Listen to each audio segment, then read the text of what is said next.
Luke, my friend, Insipid Ghost, Xbox Expansion Pass podcast, my friend. Thank you very much for deciding to come on this whole shenanigans of a show. I appreciate it, taking the time out of your schedule. You got a full-time job. You got the whole thing going on. You got the podcast. You're all over the place. You're all over my internet. I can tell you that right now. I can see you on Xcast. I'm excited. Your Twitch, everything. But for anybody new that has jumped in, chatting with us today, Luke, give us a little bit of the rundown and the spiel. What's your deal? Who you are? Where you hail from? And what's the show all about? Oh man, that's a lot. I could give you the life story. First, I'm gonna hit you with that follow, like everybody else should do. Somehow I wasn't following you on Twitch, and that has been rectified, good sir. Oh man, the story of what XEP is, the Xbox Expansion Pass. Is that what you'd like to know? Absolutely. So if you're unfamiliar, the Xbox Expansion Pass is a solo show that I do with the intention of having an analytical look at the gaming verse, particularly how it pertains to the Xbox ecosystem. So we'll take news in, if it's about the DualSense and the PlayStation 5, we'll take that in, look at how that may or may not impact Xbox, and I'll discuss it there. And then one of the goals of the show is to expand our knowledge of the gaming industry. And I do that by having guests on from all aspects, whether they are voice actors, whether they're producers at places like IGN or GameSpot, people like Andrea Renee, maybe people like Steven Spawn, who works at bringing video games to people with all levels of disabilities, top to bottom. He's definitely all over the news now, and he was on the show about a year ago. I just enjoy having people on to share their aspect of the gaming verse. And we also have on developers as well. I keep saying it's me, but I feel like it's a team effort, I do the exact same thing. And I've been like, hey, we're doing this today. We did that. And people are like, oh, you got a team there. I'm like, it's very much just a solo act. So True, what man. have you been, I've been a fan of your show. And I was telling people in chat that the way I stumbled upon your content was actually through Snowbike Mike, because I was watching Mike's stream one time and he was just like, hey, go check out Luke. You were over on Mixer before. And then when Mixer shut down, you actually migrated over to Twitch. And at that time, you were just, when I landed on your stream, you had just been starting to come up. And I think even talking to you on your stream for the first few, you were like, yeah, I'm a week after Mixer shut down. How was that transition for you going from Mixer to now Twitch, and how things are now for you? Well, it was a mixed bag, because when Mixer went down, it threw everything for a loop, right? It threw everything that I had planned to do as far as content creation. I was enjoying Mixer. I genuinely think the technology of Mixer was far superior to Twitch, not necessarily the infrastructure, but the technology behind it. And I enjoyed the journey because I was streaming straight from my Xbox. So I was doing it on console, no PC. I was using a program called Lightstream, which is like a web-based OS, or OBS, I should say. And you could do all your overlays through that. The transition to Twitch was difficult. It went very well. I hit affiliate quickly. However, my day job is a middle school teacher. And we went to virtual full-time for this first half of the year. And so I became a professional streamer during my day job, and I couldn't do all the camera time, if I'm being honest with you. It was too much camera time in one day, and so I pretty much backed away from streaming and focused instead on the podcast and XEP, and getting guests on, and that's been my joy. And you mentioned Snowbike Mike. That's one of the best human beings on this planet. He's a delight. He's a great dude. Yeah, I mean, he's okay. Good dude. So I wanted to, because I don't have a ton of time with you because you got a job. I also have a job, but and like you, I transitioned to working at home. So it's a big adjustment, and knowing, coincidentally, I'm actually a family of teachers, and like the whole family other than me. But them and friends that are teachers as well, knowing that, they've had to switch gears completely here in Toronto, where so many of them have switched to online learning with their classes, and how much of a shift that is, not only for the students, because it's massive for just the way they have to learn, but the impact on teachers and how much they have to prep and change the way they do it. It is not as simple as just, okay, sure, I turned on Zoom and here we go, class. So I applaud you for taking that on, because it is a massive, massive challenge for everybody, for the parents, for the teachers, and for the students. It's huge. So, and like for my kids, they're tiny, but they're in school and they're physically going. And some of them, their friends are staying home, they're doing online, and it's a real struggle. Hmm. What I did want to talk to you, because I don't have a ton of time with you, but what I wanted to talk to you was, obviously Xbox is your bread and butter, and Xbox Hmm. is where you live. Hmm. Your most recent episode was really talking about Xbox, Phil Spencer's comments regarding like tribalism within the gaming industry. I was Right. wondering if you'd be willing to expand on that piece that you have from like your show from that episode. Hmm. Um, Give me your thoughts and insights on what do you think Phil's really talking about, kind of the Cole's notes of it, and then what's your Hmm. perspective and opinion on that idea of tribalism within the gaming industry, like console wars, the whole thing, and where we're at today. Hmm. There was a lot. There was a lot to take away. He was talking to The Verge when he was doing the interview, and he had a lot of quotes come out about it. Kind of the first one that stuck out to me in that was that they don't look at the entertainment business. They don't have a direct competitor. Or, let me rephrase that. Let me just step back because I don't want to put words in his mouth by accident. His direct quote was, "We're in the entertainment business. The biggest competitor we have is apathy over the products and services and games that we build."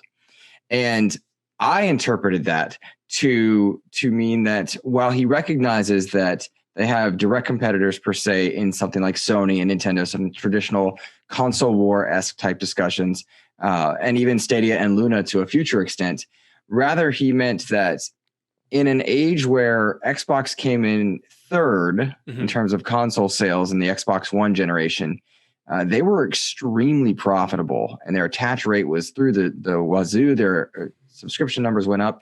Their biggest combatant and their biggest problem would be apathy on the terms of the buyer, the consumer, Right. if they were apathetic to the brand. And that was simply not true. And I find that to be particularly of note because by comparison to Sony, who is, I would suppose, their most one-to-one competitor at present, Yeah. they do not have the exclusives anywhere close to one another in terms of quality or intended audience. A lot of single-player games on the Sony side that are brilliant and well worth your time, and a lot of multiplayer-focused stuff over on the Xbox side.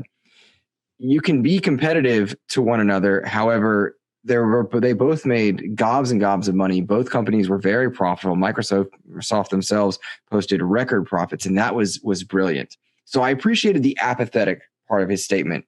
But what got the most traction in his statements to The Verge was the idea that there's a belief amongst a lot of people that uh, in the gaming industry, one company wants to see the other fail. Hmm. And he pushed back on that. And he said, quote, "That tribalism in the industry, if there's anything that would ever drive me out of the industry, it's actually that. When a team releases something into the market for the world to tear apart on the internet, it's a brave thing for that team to do.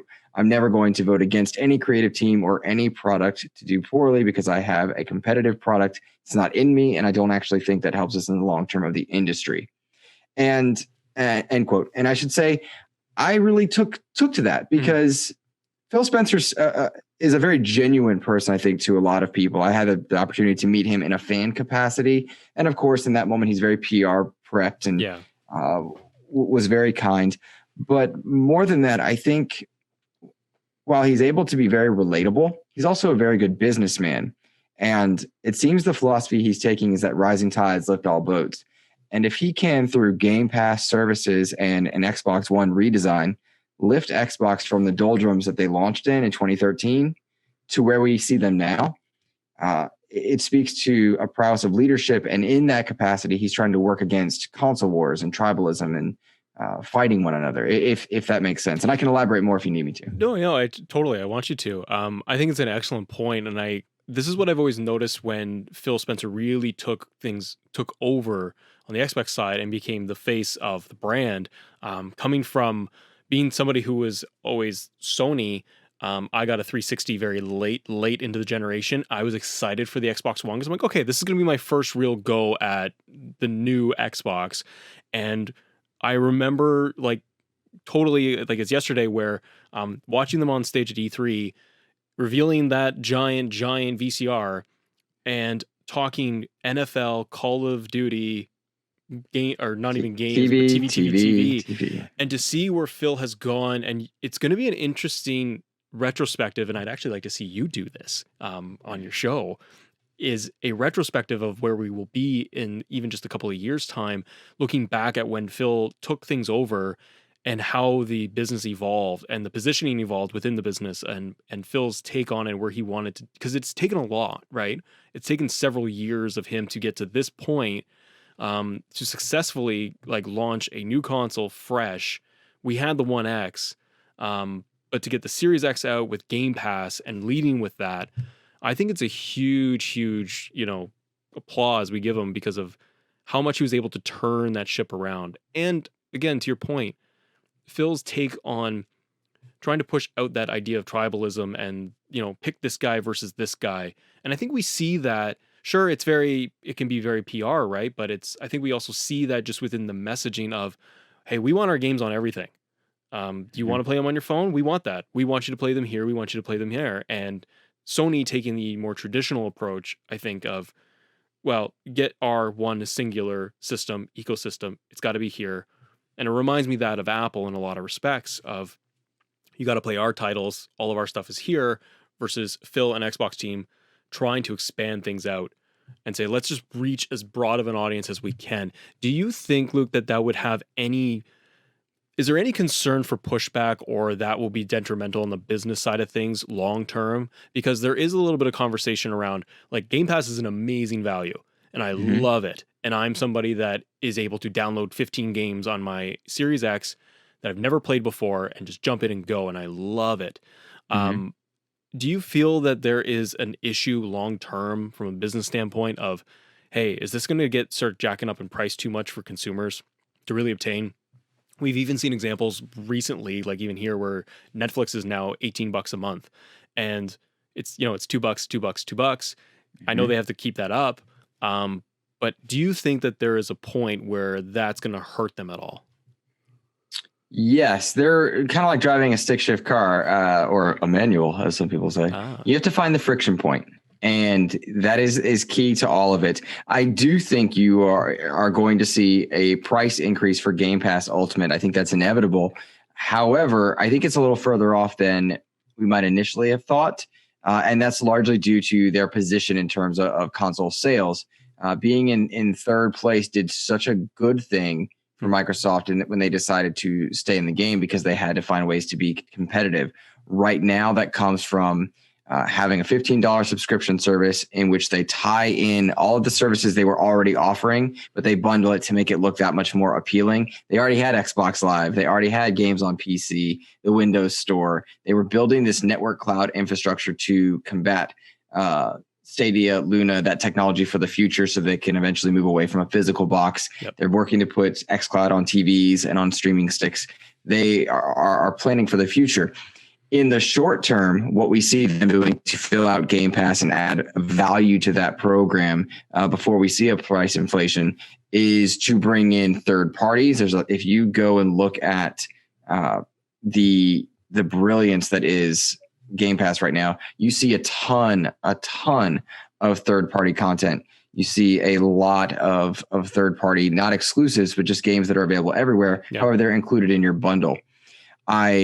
The reason they're buying up those studios is so that in future they don't need to do that. In future, they can have their own studios and keep that all managed within. And the idea, I think, is to consolidate some of the business side of things, payroll, management, facilities, and isolate those costs and manage those a bit more top down, so that the studios can crank out games and fill out that service, so they don't need to seek out Warner Brothers or EA for EA Play, or any of the major exclusives and third party to bring over to their service.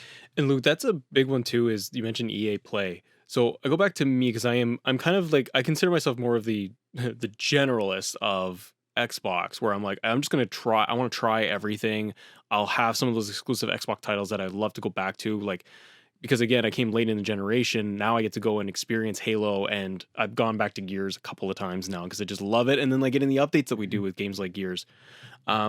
With Game Pass and EA Play, I thought that was such a great move on both sides, because we were getting a $5 service in EA, now migrated in within Game Pass, and getting this giant library that I almost felt that leading up to the launch, because it was so close to the launch, that it almost got swept under the radar a little bit, that, hey, by Mhm. the way, we're also including this. Whereas I was kind of sitting over here going, this is incredible. NHL, Mhm. FIFA, like all of these games, all the Need for Speed titles, yes, last year's, but to your point, it's building that library, and I think it's that idea of, hey, if we have this built in, Bethesda, all of these other companies and brands and titles that people are, they, they can hold themselves to and they understand and they connect with, I think that they put themselves in a very, very strong place down the road. What I wanted to Mhm. follow up though with you is Game Pass specifically, and we've seen the inclusion of EA Play, the vast library that is in there. And sure, we're probably going to see that price go up a little bit here and there. Is there anything that they need to do to improve Game Pass, in your opinion? Do you think that there's anything that they're not doing quite right, or is it just great as it is? Like, do they need anything else to make that sustainable model? I know that they have all of the first parties. Obviously, those titles are always going to be on Game Pass. But just curious, like, is there anything that they need to do more of, or tweak, or change? That's a great question. There's a lot of things about Game Pass that it gets right simply by way of availability, because most of the games are available over on the xCloud side. If they're on PC, they're available on PC, and of course, all the console stuff exists there. I think one thing they're working their way through right now is the ebb and flow of games in and out of the service. Right now, we have a lot of spotlight on games entering the service, and we do get notifications via Xbox Live or your app if a game is exiting. I think they need to do a better job of spotlighting games that are going to be exiting within the next month or two, Yeah. so that you can get your time in, get your achievements. They have a quest program in Game Pass Hmm. to give you Microsoft reward points, which you can use to redeem gift cards and more Game Pass. And those are really cool. That program is, I think, underutilized by players. Yeah. And it's still finding its way. They nerfed a lot of the points that you got a few months ago, and it's finding its balance there. I think a lot of the issues are not specific to Game Pass, Matt. I think actually Game Pass by itself is doing very well. Rather, as they introduce these new services, these new consoles, and they try to have comfortable compatibility and ecosystem across all those platforms, inevitably some features get lost among the shuffle, or you can't innovate as much. If you turn on a PlayStation 5 from a PlayStation 4, it's immediately different. I'm not saying it's better. In fact, I would argue in some ways it's not as good. Yeah. But it's very different. If you turn on xCloud on your phone, or you go look at your Series X or your Xbox One, Yep.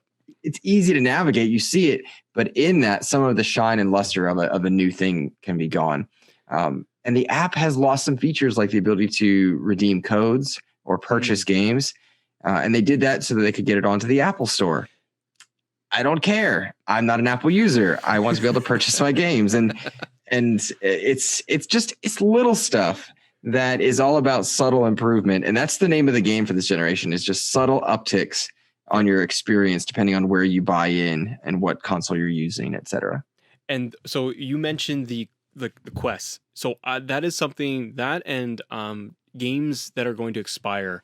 Those are two things that you mentioned that I genuinely look at and I'm like, I want those cleaned up and highlighted more. I think the quest options within Xbox is a really, really cool feature idea. Collecting points it works for so many companies across different, you know, avenues entirely, that can get it right.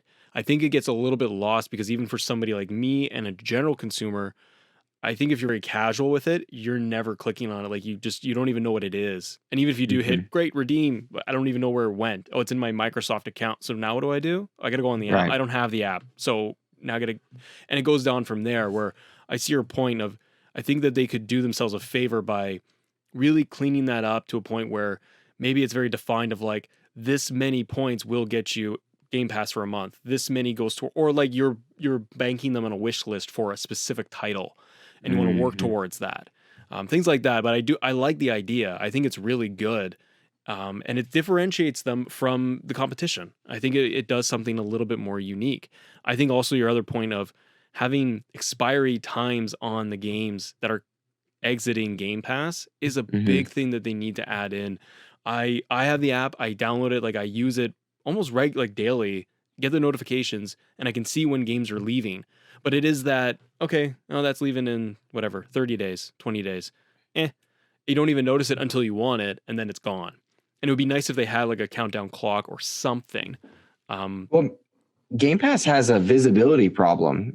They've done gangbuster numbers. They're at over 50 million subscribers. hmm, 70% of new consoles sold Series S and X are attached to Game Pass, meaning that for 70% of the people that upgraded into a new console for this new generation, they're already or buying into now Game Pass.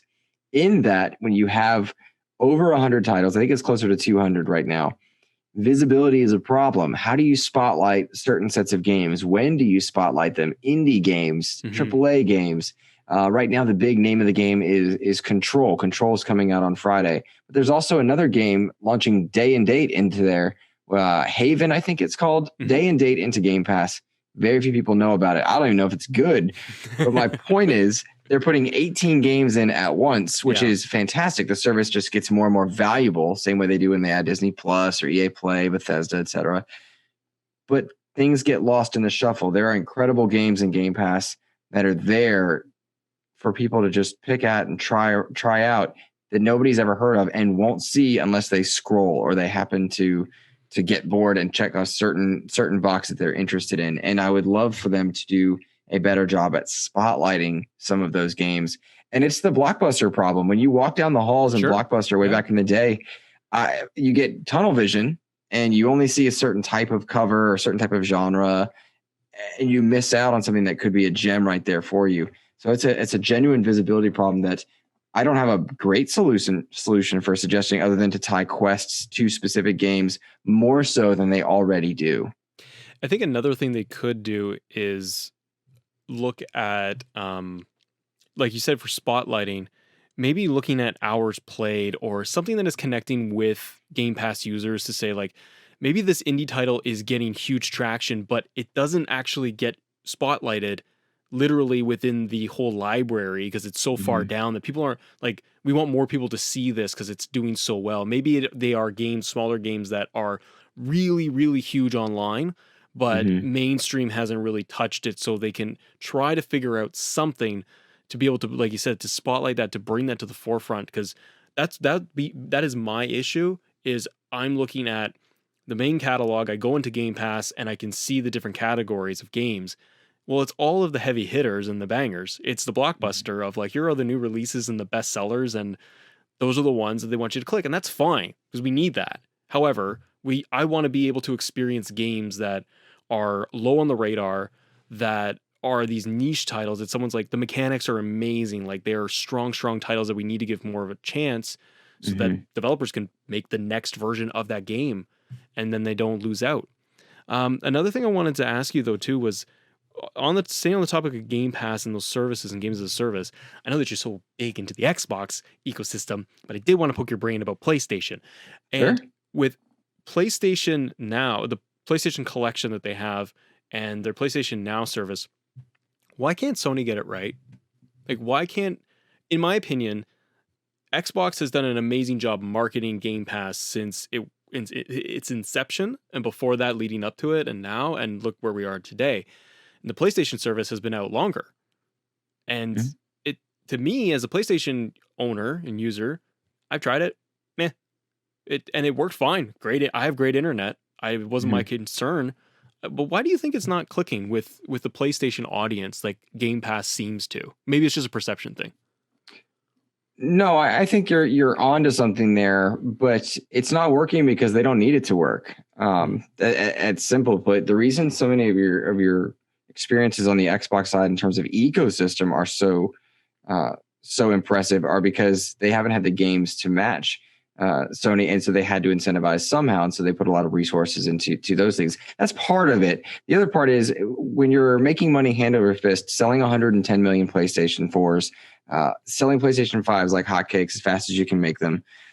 and you've got a first party slate as strong as they do, the need to innovate is less urgent. And I think that's more the point I was trying to make about Xbox. They had a very strong need to innovate after 2013, 2014, and 2015. Things were not looking good. So they had to innovate or die. And they did. They did it very successfully. And Sony their feet are not held to the fire. When you make God of War, you are forgiven for making Kill Strain. And what was the other? They shut down one from David Jaffe, Drawn to Death, I think. Yeah. They shut down a ton of studios last generation. Lots of games did very poorly and shuttered. But we don't think about them, and really, nor should we, when you have something as high quality as Horizon Zero Dawn or God of War, which I believe to be the best game ever made. When you make those things, you are excused from not catching up in other aspects. Case in point, Nintendo. They are so behind the times in their technology, in their services for modern gamers, the HD 4K era, their online infrastructure. It's pathetically There's an online weak. Infrastructure, right? But they have Mario, and they have Mario Kart, and they have Smash Brothers, and Zelda, they're making money hand over fist. There you go. And so the need to innovate comes by way of urgency, and there's no urgency in PlayStation by comparison to where it was for Xbox. The reason that the PlayStation 4 was so successful is they had urgency after a pretty frustrating PS3 generation. That cell processor core thing did not work the way they wanted it to. It was very difficult to develop for that. By the way, to your point about PlayStation Now, that's why you're having compatibility issues with PlayStation 3 games. Is it's just not easy to emulate and to get over onto your modern systems. It just doesn't want to work as nearly as well. And they had to fix and correct issues from that monstrously huge grill of a PlayStation 3, and they got it right by the end. Like, it really was a very clean system. Yeah. Now we got this big wingtip. Yeah, she's going out. She's feathering. That's out. a very isn't it? She is. She's a dandy. Yeah, I'm picking up what you're putting down there. It's too big. It's too big of it. That PS5 is just monstrous. Oh, we could have gone big. Oh, I don't know, man. It's just rough. It's just rough. Big girl. Yeah, I'm offended by how big the PlayStation 5 is. I mean, it's over there. I have one, and I played Miles, and Miles is great. Yeah, it's too big. It is too big, and it is a whole shelf in my entertainment console. It's no joke. Like and I have a fairly large unit, like for where all that stuff is supposed to go, and it's its own shelf. And then my Xbox is tilted on the side, and it's just kind of tucked over there, just getting a little warm, and it was fine. You know, we talked a couple minutes ago about tribalism and that console war-esque. And I think what that goes back to is the unnecessary heat that people will take for offering criticism towards any of the brands that exist in our gaming verse. And I think that's really foolish when people tie their self-worth to the one console they may be able to afford and chose to purchase. Yep. Finances and availability are a big reason why people do and don't have consoles. And when you're faced with either of those two things and that stop you from being fortunate enough to get both, you have to choose what's best for you. And when we give anger or heat or attack people for picking one, I find that to be very childish and boring, and I have no interest in it. I run an Xbox show by choice. I enjoy it. That's an ecosystem that I celebrate. Gears and Halo speak to me. Sea of Thieves speaks to me. I love State of Decay. Genuinely love those franchises. Yeah. But goodness gracious, Matt, Miles Morales, a joy. God of War, I genuinely think best game ever made. Yep. I did not enjoy The Last of Us 2, but it is in a masterpiece of a game. That's an interesting title too, Luke, because I'm kind of with you. I played Last of Us Part 2, and I played it once, and I had a great experience, and I was done. And I looked at it almost like it was a novel, and it was a movie, and I watched it, and I was done. And I have no desire to go back to that as a game that's going to be Game of the Year. But sorry, keep going. Well, no, and when you have opinions that are polar or what people too often refer to as hot takes and such, something like mine of not really liking Last of Us 2, and people have a go at you for what it is you enjoy and want to celebrate, I have no interest in that argument. I will joke around with my friends in our parties and have and tease each other, but Hafrican and Hometown in the chat right now. Those are two guys that I play Call of Duty and Sea of Thieves with all the time. We just played Gears earlier, but we play with one of our best friends, Joe, on his PlayStation, and that's awesome. Yeah, that's awesome, right? Like we're cross-playing, and like what better feeling? And my buddy Kev always teases me because I love Crackdown 3. I love that game. Had so much fun with it. I really did. But liking a game doesn't mean that you're speaking to its quality. You're saying it's fun for you. And why should we ever get truly seriously upset over enjoying something or somebody else enjoying something? That's the tribalism aspect of when it becomes vicious and personal. It really does frustrate me. It's a very interesting thing because people are passionate about their consoles, about the things they enjoy. But there are other things. I've thought of this so many times too. I'm like, there's so many other things in the world, in our lives, in our daily lives that we enjoy, but we don't get as passionate or as loud as we do when it comes other than game consoles, it seems. And maybe it is just because we are all in, like, you and I are here, people on Twitch, people online. We're all in this looking at this because we enjoy it. We enjoy the conversation. We enjoy playing games. But I just feel like we don't get riled up by other things that are going on outside of the bubble of gaming that we do. I don't see people get mad about cars this way. Now, I am not in the car industry. Maybe there are just Reddit threads where people are destroying each other because you drove a Civic. But I don't feel it's the exact same thing. The only other medium it always feels like we compare to is movies. To go, how can you like this, not like this? How did you like this part, etc. And people get really, really passionate about that. And it's great. Like, it's not a bad thing to be passionate about it, but it's perspective, right? Of like, why are you getting mad at Luke or me or whatever for playing this game or liking this or saying that maybe, Last of Us, I don't think it should be game of the year. And people getting destroyed in comments and threads and so on. I'll be like, how could you? It's the greatest thing ever. And you go, that's fantastic. Glad it is. It's just, it's one person's opinion. And I think we often lose perspective that it's all just opinions of the gaming industry. And if we look at even other gaming websites and stuff and outlets that are looking at game of the years, like, people's rankings are different.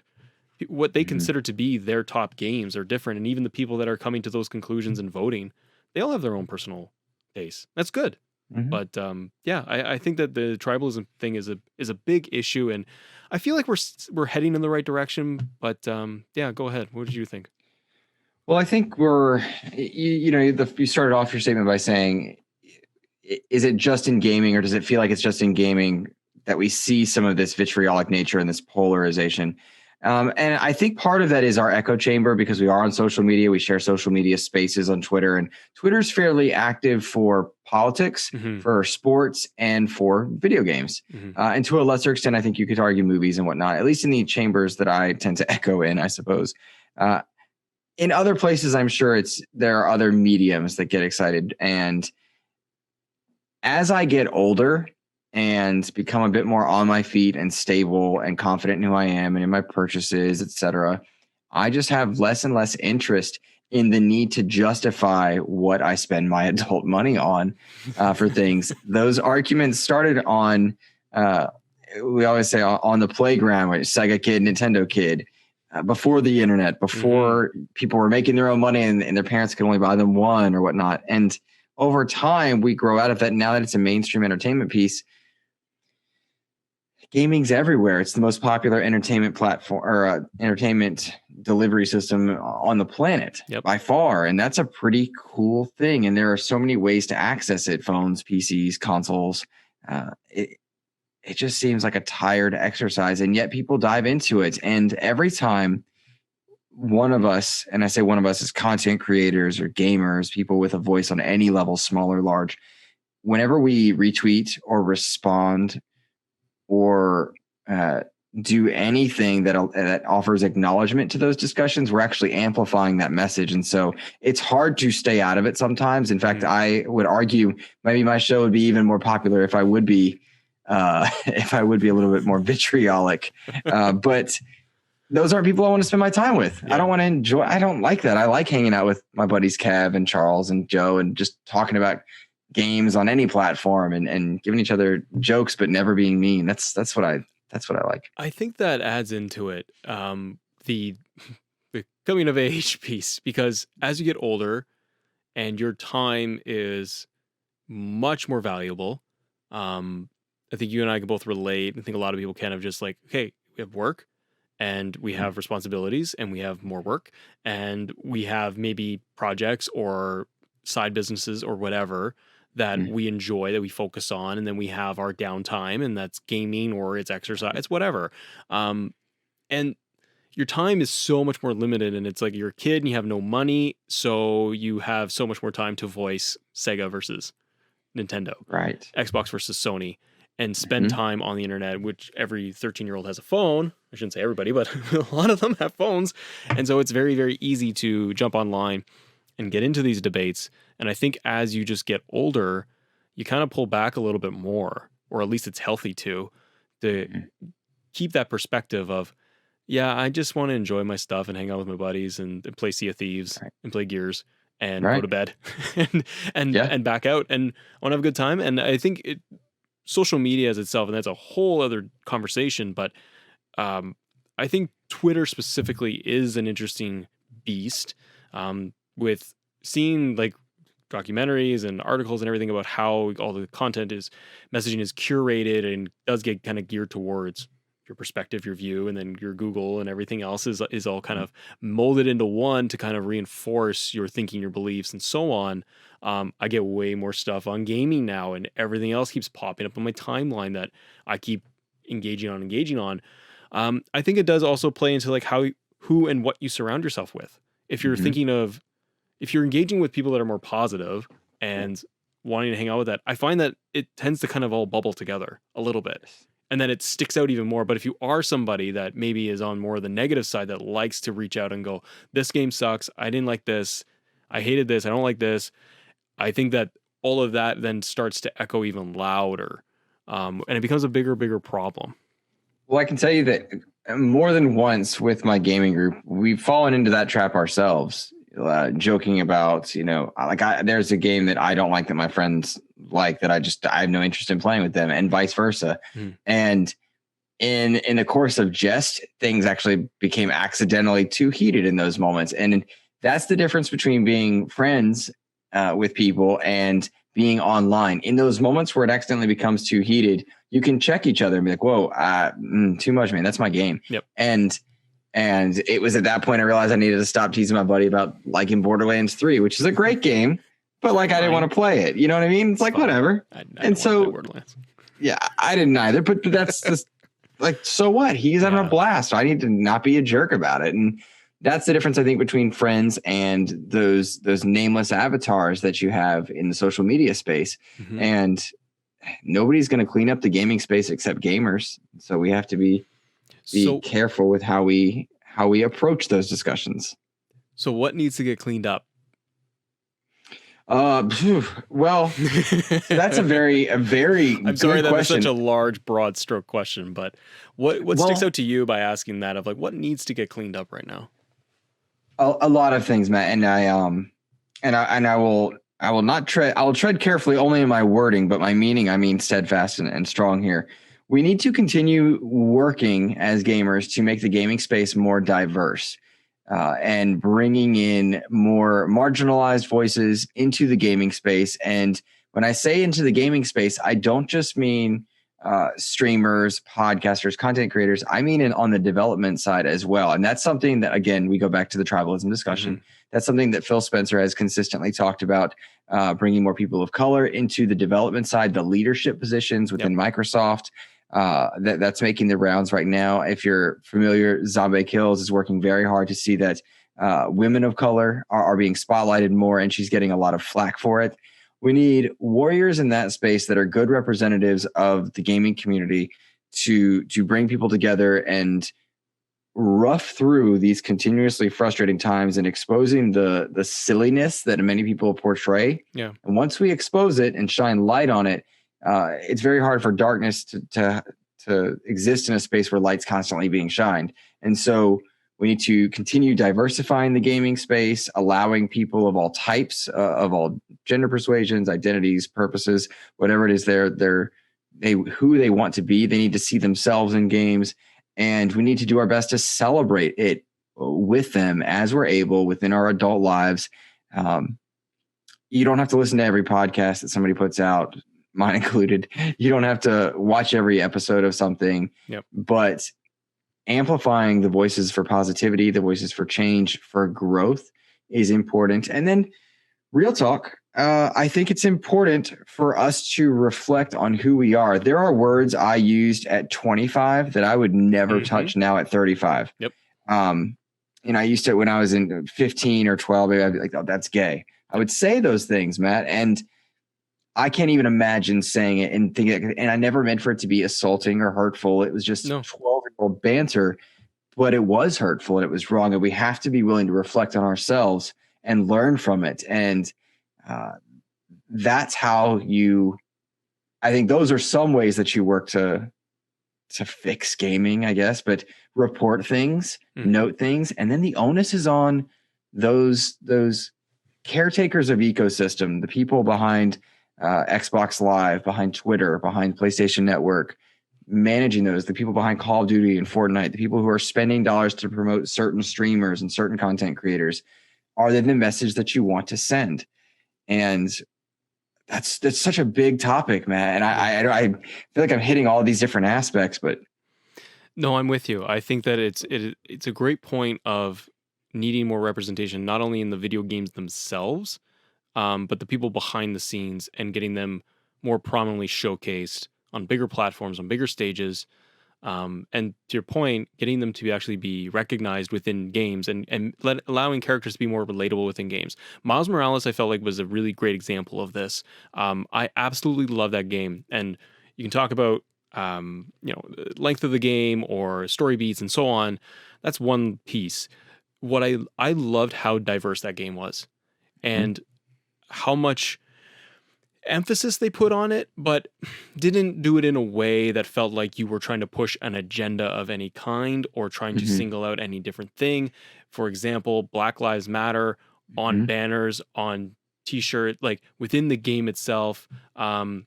You characters who are deaf. Yeah, like I loved that, and that was a great example. The character was it Haley? Yeah. So I loved that because, and I said this on one of my episodes too, but like I love that piece within the game because it wasn't obvious. It wasn't trying to focus on that aspect. It was a relationship that Miles had within his community, and they just talked. And it wasn't at all like, oh, you are doing sign language. Hey, I know sign language too, or I'm going to learn sign language as a side mission, or anything trivial like that. It was baked into the whole game and the universe itself. And that, I think that a lot of developers can take good cues of that piece of storytelling, not having to say, we need to have a biracial character or a gay character or whatever to have them as a focal point, because then I think you do end up with the risk of the backlash of like, well, why are you doing it this way?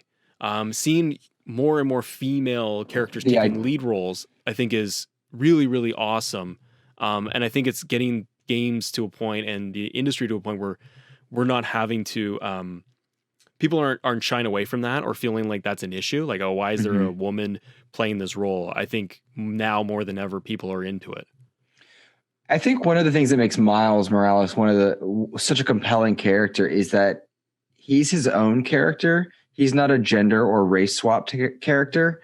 He didn't exist as Peter Parker before they made Peter Parker black or biracial or anything of that nature. Right. He's his own character. And I think that speaks all the more to the credibility of who he is and the power of influence, that he can have over people, young people in the real world, to be inspired by him. And I think that's the big thing about Miles that stands out to me. He's not a gender swapped character or a race swapped character. He's his own character. And that is, to me, so exciting to see and hear. And the irony of two white guys talking about this is not lost on me. But I think these conversations are as important as putting more marginalized voices in front of a microphone and a camera and letting their voices speak out, because I would hope that it offers a place of traversal for people who are doubtful or need the conversation to get where they're going. Mm-hmm. If that makes sense. We all need a guide sometimes through troubled waters. And if you're in troubled waters, there are ways to get out of that. That's what a big topic where Xbox is cool. Xbox, I like this bigger topic. It's more important. I do too. I actually like that. And I think that'll be actually probably our next one that we do, if we can do another one together. Dude, I'm coming back. I hope so. I hope so too. Luke, I know you don't have a lot of time, so I did want to be able to wrap up with you. Let us know, what are your top 3 games that you are... give me one that you're playing right now that you're really into, and give me another 2 that you are looking forward to either by the end of the year or going into 2021. Oh, goodness gracious. Right now... All right, this is a big topic too. I'm playing Immortals right now. Okay. And I'm really liking where I'm at with it at the moment. There's some control scheme issues I have with it, but I'm liking it. It's very lighthearted, which really helps, because the other anticipated game that everyone seems to have on their list is Cyberpunk 2077. Yep. And I have no real affinity for cyberpunk aesthetic or steampunk aesthetic. Yep. And that world looks very dark, and the game seems very intimidating to me. Same. Because of its it's huge. Just Witcher 3 was so incredible, but it was huge, right? It's a big undertaking.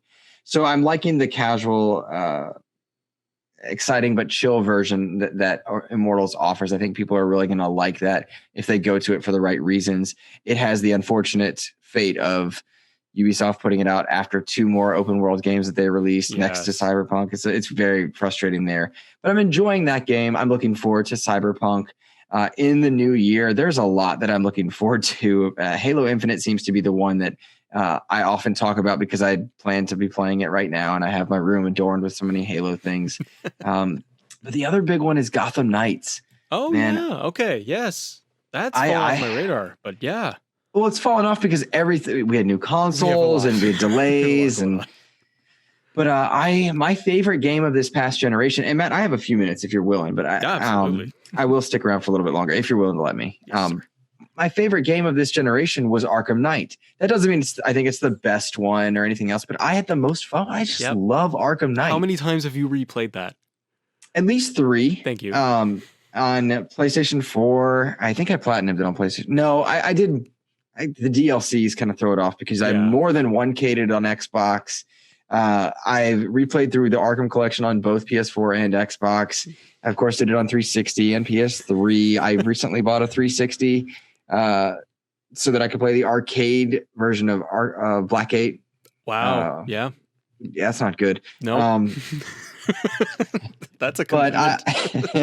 But I really like the Arkham games a lot, and I love that verse. I mean, I've read all the comics for Arkham and Batman too, but I'm really excited for Gotham Knights and what they're going to do with those characters there. And I'm very worried about Suicide Squad. Oh yeah, really me too. Am. Avengers really just put a taste in my mouth for games that service hero games. Yeah, I think, I don't know. I'm hopeful. I have to be hopeful, but I'm looking forward to Gotham Knights, because I hope that game is what the Arkham series was doing with their co-op elements, where they'd have Robin jump in and you would tag team certain scenarios with Batman, and you weren't actually co-oping the whole thing, but you could just do some finishers together. Maybe being able to have those story arcs where it is going to be, 1, 2, 3. I'd be totally into that for like a 40-hour experience with these characters. And the risk is that not focused on Batman, that he'll be in the story, but not as the main character. I think that having that full supporting cast is a great way to kind of get around that, of people being like, oh, so it's not Batman? So what is it? But Rocksteady has done an amazing job over the course of 10 years plus with the Arkham series to get them where they are, that people trust that and trust those games and trust, what can be done with a game like that. So I'm hopeful. We'll see. It's funny. I don't know how you feel about Marvel's Avengers right now, particularly in the wake of Fortnite getting so much. But my buddy Kevin and I often talk about Avengers, and we argue with our buddies whether or not it was a good game, a bad game, okay. And there's so many pieces of Avengers that game gets right, and just pieces where it misses so badly. What do they get right for you? Well, Because I think I've been into Avengers and I've talked about this a ton even today on an episode, but what do they get right for you? I think they nailed their single player campaign narrative. Mm-hmm. That was I could not have cared less about Kamala Khan. And I don't like stretchy powers. And I think Mr. Fantastic's silly, and I never really enjoyed that. But she was a great and compelling character, and I really thought their single player narrative was great. I think they got the feel of some characters really nailed at a certain point, but you have to level up Thor before he feels like Thor. You have to level up Iron Man. Yep. And once he feels like Iron Man, and it's dope. But It took too long, right? And so they nailed the late game feeling for a lot of them. But then once I'm in late game, the game falls apart. I don't care about loot grinding at all. I don't care. I can't. I don't have the time for it. And I'm like, just let me be Iron Man. Like, just let me go and blast some guys. I'm fine. And that's my live service game of choice is Sea of Thieves, because it's equal progression. Like nobody's ever more powerful than you, which is good and bad. But my buddy Kevin and I often talk about, like, we're looking forward to Wakanda and Black Panther when he releases. We're hopeful that that game can be salvaged, because there are elements of it that I like. I liked being an Avenger with my buddies. That was fun. Yeah. The robots, sick of them. The enemies, all two of them, they were cool. And the two bosses. Fighting the Abomination again. And a tank. 25th time. Yeah. There's Taskmaster. It's fine. Oh, yeah. Yeah. So it's such a frustrating game, because it's like, how could you put so many resources into building this great thing and not know? And how do you not have this? I talked about this today, but like with Fortnite having Galactus and the marketing strategy behind Fortnite it's astounding to me that Marvel's Avengers doesn't. It's Marvel. Right. And their movies are amazing and billion-dollar blockbusters, and they have that property. And Fortnite puts Marvel characters out in Mandalore and Galactus, and people are losing their minds over it.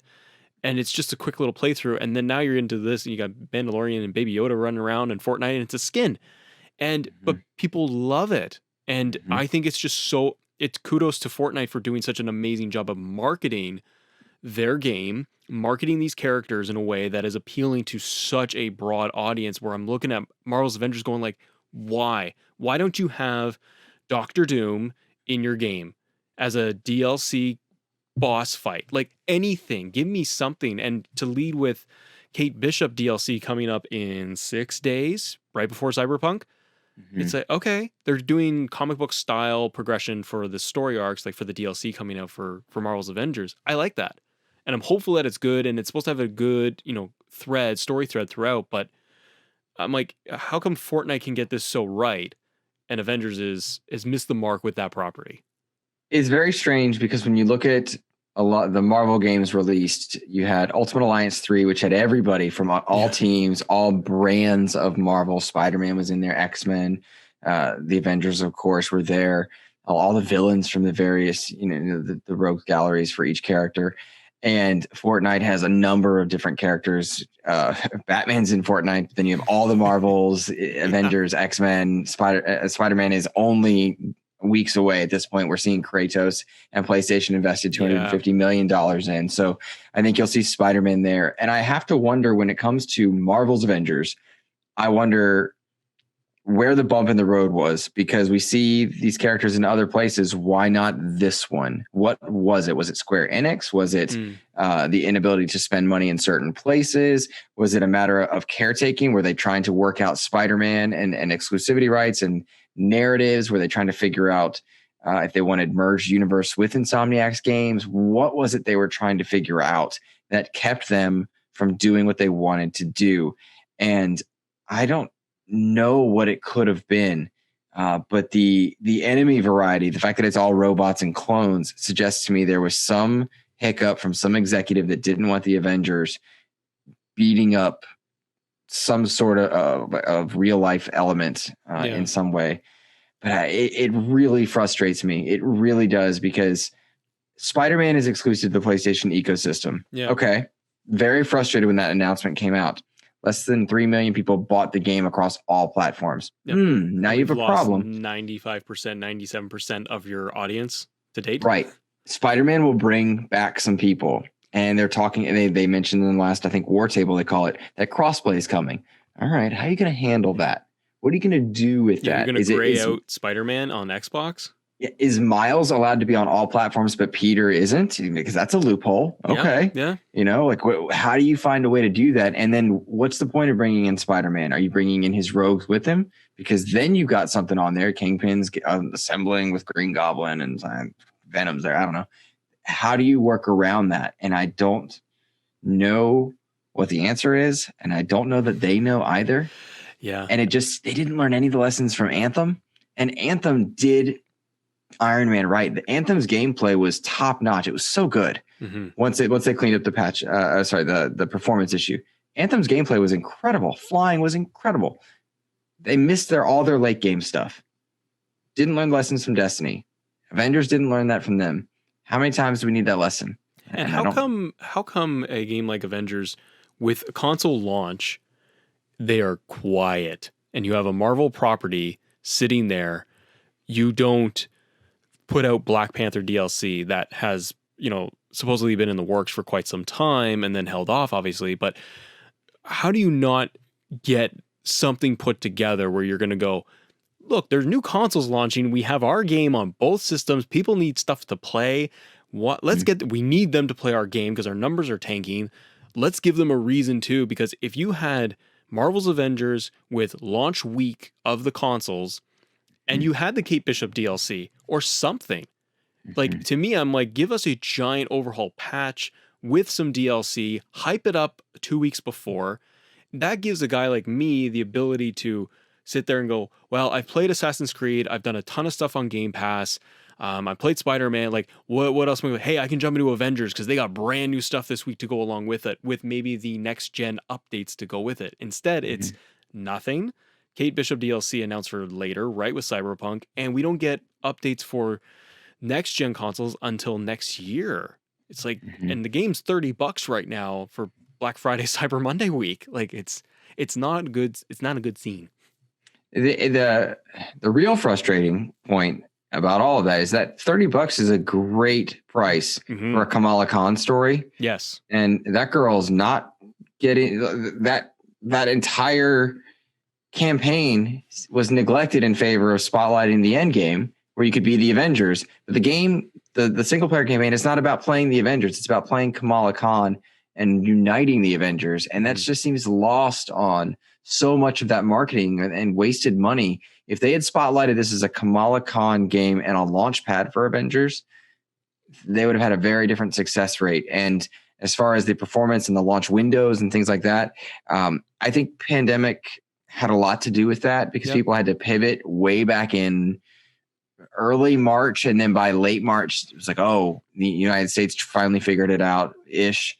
But the gaming industry realized, okay, we need to reset and figure out that we need to have people work from home. We got to find a way to transfer files that are en masse, like, massive amounts of data back and forth for QA.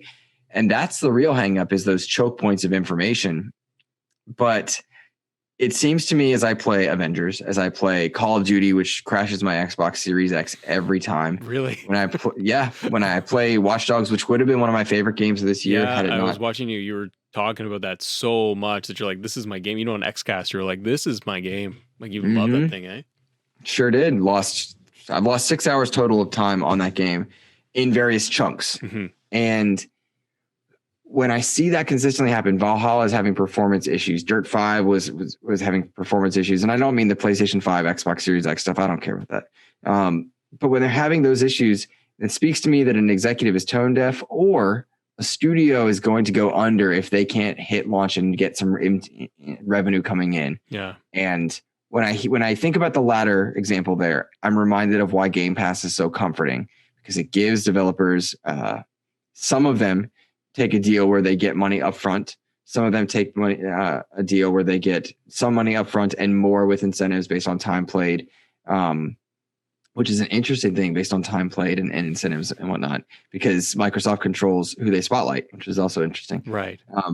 But when I think about that method of putting things out on subscription services versus a studio going under if they don't put out their next twin stick shooter and get that in revenue to make sure that those developers, that 10-man, 20-man team can feed their families dinner, that's a big and different discussion. And so I wonder how much of that had to do with some of these release dates, but in large part with the AAAs, it's like that's just greedy companies. They should have delayed some of those games because they shouldn't have launched in the state that they did with the problems they did. Yeah. Well, Luke, give me something on a positive though. Give me one high note before we wrap up here. Because I got you for another minute or so, but give me one piece of positivity and news that you want to throw at us going forward. There is so much to be happy about in the gaming space right now. And I mean that wholeheartedly, no pandering whatsoever. Right now, if you are able to, through finances or availability, to get a next-gen console, you have an immense amount of things to play. If you're on PlayStation, the instant game collection is there, and it is full of incredible AAA single-player experiences, and you should absolutely dive in on any of them. If you've got a PlayStation 5, if you've got an Xbox Series S or X, those are incredibly well-engineered machines that will streamline your gaming experience. You should absolutely have Game Pass with hundreds of titles that you can play. And that's a lot to celebrate in and of itself. Mm-hmm. But moreover, if through finances or availability, you weren't able to get them, you can still play most of what's available right now on your PlayStation 4 or your Xbox One. And that to me is very comforting to know that when I got my Series X, I didn't miss out on my buddies or playing out with my friends. There's cross-play right now. When my buddies got their Series X's, they got them 2 days ahead of me. We still got to play Sea of Thieves. Mm-hmm. We still get to play Call of Duty with our buddy on PlayStation. There's so much to be happy about. And if I could have a call to action for any of you listening, tweet or email the developers of the games you like and let them know, even if it's a big game, especially if it's a small game. There's a lot to be happy about in the gaming space, particularly in a year that hasn't had a lot of bright spots. So that's my thing to look at. I'm happy about. Love it. Luke, tell everybody in the chat, where can they find you? Where can they follow you and lurk with you, lurk at you? There's nowhere to lurk at the moment because I did take a break on streaming at the moment. However, if you enjoyed my content here, you can follow me on Twitter at Insipid Ghost. That's Insipid Ghost on PSN and Xbox Live as well. But really it would mean the world to me if you check out my podcast, which is on iTunes, Spotify, Stitcher, Pandora, all the podcast services. It's called the Xbox Expansion Pass. And really and truly, it just means the world when people check it out. And I'm grateful for you having me on, Matt. Thank you for letting me be here at the start of what is absolutely going to be a successful endeavor. I love your content. I watch you on Twitter. I've watched you stream. I don't know why it wasn't set to follow, so I apologize for that. It's okay. I appreciate you. Seriously, appreciate you coming on, giving us all this time and the extra time as well. I think that you and I could talk a lot more about other things within the industry and some bigger topics because I think there's more to be had. Well, please have me back, and I know a few new streamers as well who would probably be great guests as well. It's the gaming community is amazing, and for sure, so many great voices to celebrate. Luke, thank you so much for being on the show. I really appreciate it. I am excited to have you back. Thank you very much for all of your time, and we will chat again soon. Thanks, buddy. Thanks. Take care. I sincerely thank all of you guys for taking the time to watch, to hang out, to grab a beer, to grab a coffee, maybe a muffin or some sort of Danish, and to be able to hang out with me and Luke today. Next week, we have Asa from Borderline Entertainment joining us on Monday's show. And I'm really looking forward to that because I'm going to be working out some ideas with Asa to be able to talk about. It might be games, it might not be. I haven't really decided. But I'm having a lot of fun, guys. I seriously enjoy this. Thank you all for joining. And thank you guys for assembling with us. See ya.